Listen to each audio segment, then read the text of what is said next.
Kung ang adjective ay pang-uri, ano naman ang verb? Oh. Verb, ibon.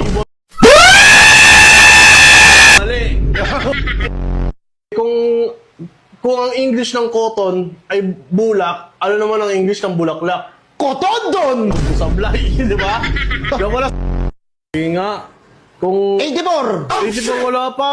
Kasi sa tatanong mo, 81 plus 3. 84. Wala pa akong tanong eh. Wala pa ba? Oo, Ano? Ano sabi ng papa mo? Black sheep ako? Sir, wait Sabi lang. niya wala akong mararating. Puro lang ako bisyo. Kuya mo, nakulong eh. Uy, grabe ka. Uy, yung ba ito? Saka pa. Madanda Madandaan ka sa harapan ko, wala kang bastos ka. Grabe ka naman, sir. Sorry. Walang kwenta rin eh. Wala akong kwentang tao, wala akong mapapala. Hindi ko alam yun, sir. Ano na ngayon? Ito, nakapagtapos. Suman cum laude, ang dami pang medal oh. Yung ibang award ko, hindi ko na kinuha kasi nabibigatan ako eh. Sabi ko sa iba naman, parang ako lang yung estudyante dito, pre ah. Grabe naman, yabang yun, sir. Ngayon. Alam mo na, lolo.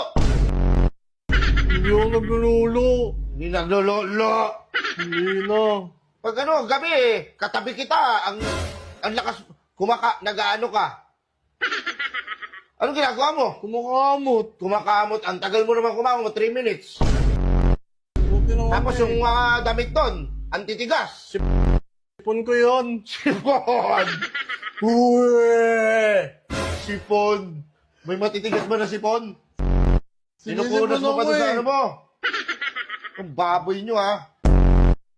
Anong huling sinabi ni Jose Rizal nung siya?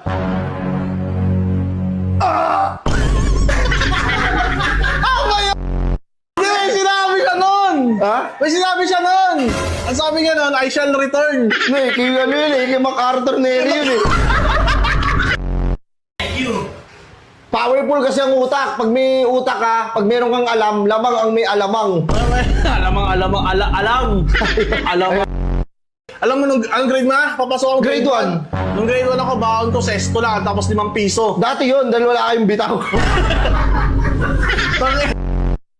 Oo. Sino ang unang-unang nakatapak sa buwan? Si Juan Carlos. 7. Ito lang. Jupiter, Mars. Hindi pa magkakasunod Jupiter agad yun. Nasa akin ng teacher ko, ikaw na lang dito magturo. Sabi ko sa kanya, ayoko! Ikaw na lang.